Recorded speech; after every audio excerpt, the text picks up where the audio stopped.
रोहन, मोहन, कमल नाम बोलने में नहीं लिखने में सबसे ज्यादा गलती होती है। अगर कभी भी किसी का नाम लिखना पड़ जाए तो क्या होगा?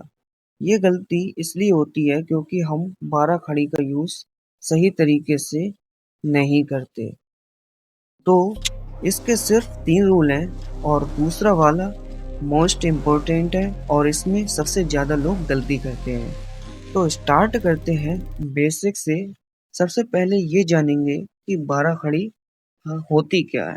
तो सबसे पहले हम बारह खड़ी के बारे में जानेंगे। तो सबसे पहले ये समझो कि जो हमारा का है, अगर इस का को हम इंग्लिश में देखें तो इसकी का की इंग्लिश में जो प्रोनाउंसिएशन होगी वो होगी के। का को हम के पढ़ेंगे। अब आती है हमारी खा। खा को हम क्या करेंगे? के एच पढ़ेंगे, खा। और अब आती है हमारी सा। सा को हम क्या करेंगे? एस पढ़ेंगे। तो ये बारह खड़ी होती है, यानी कि जो हम हिंदी को इंग्लिश में ट्रांसफॉर्म करते हैं अक्षरों के जरिए, उसे बारह खड़ी कहते हैं। जिस प्रकार तुम इसमें समझ सकते हो, ये मैंने एग्जाम्पल के तौर पे, और इसको कॉपी पे नोट कर लेना बहुत ही इम्पोर्टेंट है। तो देखो तुम यहाँ पर का, तो का को के, ठीक है, खा को के एच, जो ए लगा है उसे नहीं लिखना है, ठीक है। गा से जी और घा से जी एच, ये जो ए है इसको नहीं लिखना है, हमेशा याद रखना, ठीक है। और अड़ा से एन और चा से सी एच, छा से सी डबल एच और जा से जे और झा से जे एच। ये रूल नंबर पहला है हमारा। सबसे पहले ये जानेंगे कि कौन से अक्षर को किस तरह इंग्लिश में रखना है। तो सबसे पहले ये जान लो कि किसकी इंग्लिश क्या होती है। अब जैसे कुआं है, कुआं की एन, टा की टी, ठा की टी एच, डा की डी, ढा की डी एच, अड़ा की एन, ता की टी, था की टी एच, डा की डी, दा की डी और धा की डी एच।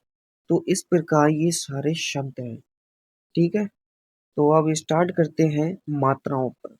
अब देखो मात्रा, छोटा आ की मात्रा ए है और डबल आ की और बड़ा आ की मात्रा हमारी डबल ए है और आई।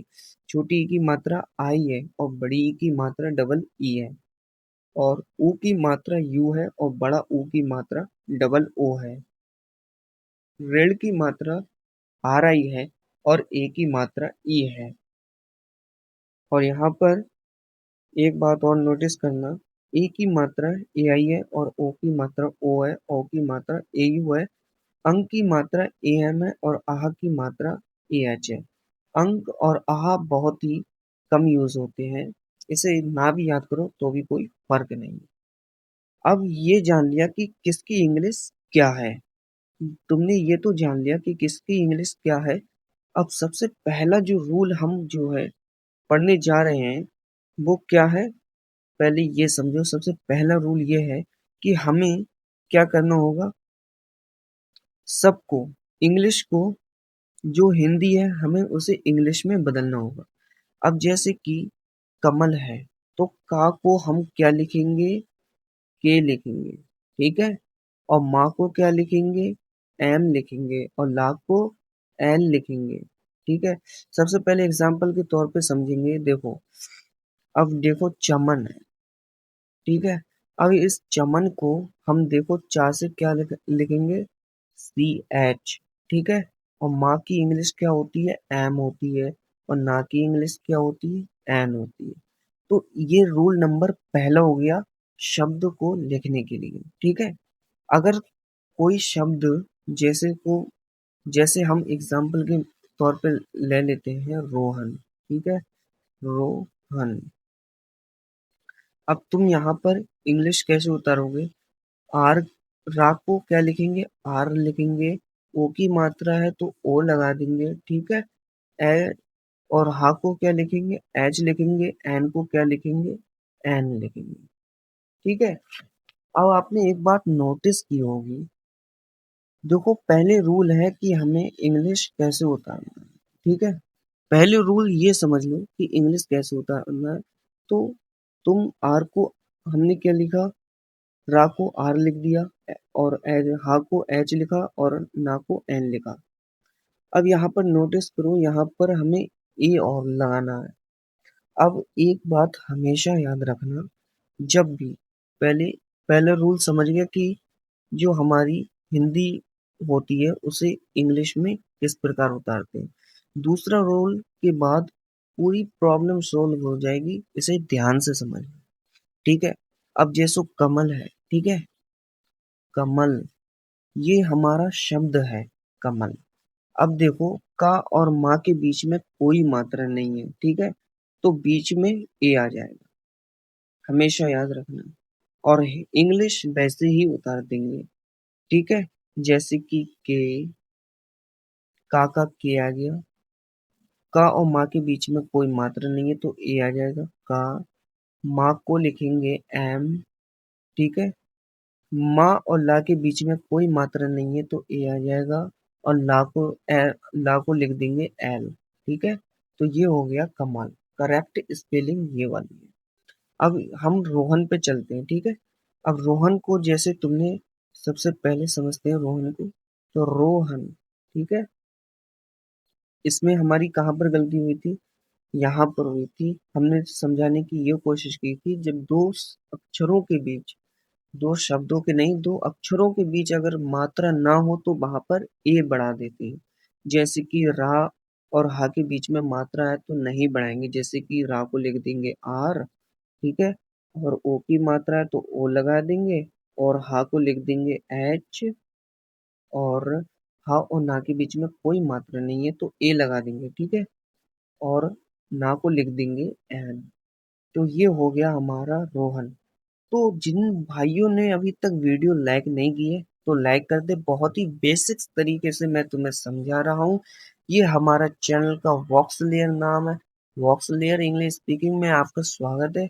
इंग्लिश स्पीकिंग के रिलेटेड आपको वीडियो देखनी है, आपको इम्प्रूव चाहिए। देखो, आज की जो जनरेशन है, जो भी आज का माहौल है, उसको देख के इंग्लिश सीखना बहुत ही इम्पोर्टेंट है। आजकल की लैंग्वेज जो है ज़्यादातर इंग्लिश से डिपेंडेड है। हर जगह इंग्लिश ही इंग्लिश बोली जाती है, तो हमें चाहिए कि हम इंग्लिश पे थोड़ा बहुत ध्यान दें, ना आने वाले टाइम में हमें कभी भी परेशानी हो सकती है। चाहे वो इंग्लिश के मैसेज आते हों, चाहे वो इंग्लिश के में बात करते हों, चाहे हम व्हाट्सएप पे बात करें, कैसे भी बात करें, हमें थोड़ी बहुत इंग्लिश काम चलाओ के लिए आना ही चाहिए। तो तो सबसे पहले ये जान लो, पहला रूल हमने ये जाना कि जैसे कि रोहन है, ठीक है, अब इसको हिंदी इंग्लिश में कैसे उतारेंगे, जैसे कि रा को आर लिख दिया, और ओ की मात्रा तो ओ लिख दिया, हा को एच लिख दिया, और ना को एन लिख दिया। और दूसरे फार्मूले में हमने ये देखा कि अगर दो अक्षरों के बीच मात्रा नहीं है तो वहां पर ए बढ़ा देते हैं। जैसे कि हा और ना के बीच कोई मात्रा नहीं है तो वहां पर हम ए बढ़ा देंगे। तो रोहन ये हमारा करेक्ट शब्द हो गया, पहला। और दूसरा, ये हमारा क्या हो गया है, सॉल्व हो गया है, ठीक है। यानी कि पहले और दूसरे में हमने ये जान लिया है कि किस तरह हम हिंदी हिंदी के नाम को इंग्लिश में कैसे कन्वर्ट करें। अब जानते हैं तीसरे रूल के बारे में। तीसरा रूल हमारा ये है कि जब भी हम इंग्लिश हिंदी को, ठीक है, जब भी हम हिंदी को एकदम बेहतर तरीके से इंग्लिश में कन्वर्ट करें तो उस पे 12 खड़ी पर बहुत ज्यादा ध्यान देना है। जिस प्रकार अगर बड़ा शाह है, ठीक है, जैसे कि शाह, ठीक है, शामान। अब ये है शामान। अब इस शामान को हम किस प्रकार लिखेंगे, तो शाह से लिखेंगे एस एच, ठीक है, अगर बड़ा शाह है। अगर छोटा सा है तो सामान में लिखेंगे सिर्फ एस, ठीक है। तो इस छोटी सी गलती के आपको समझना बहुत ज़्यादा ज़रूरी है। तो शाह को एस एच लिखेंगे, शाह और माँ के बीच में कोई मात्रा नहीं है तो ए लगा देंगे। एम को माँ को एम लिख देंगे और मात्रा है तो वैसे लिख देंगे, आगे मात्रा ए लगा देंगे और ना को एन लगा देंगे। तो ले हो गया शामान। ठीक है, तो इस प्रकार देखा तुमने किस प्रकार हमने ये इंग्लिश को, हिंदी वाले शब्दों को इंग्लिश में कैसे डेवलपमेंट किया। अब आपका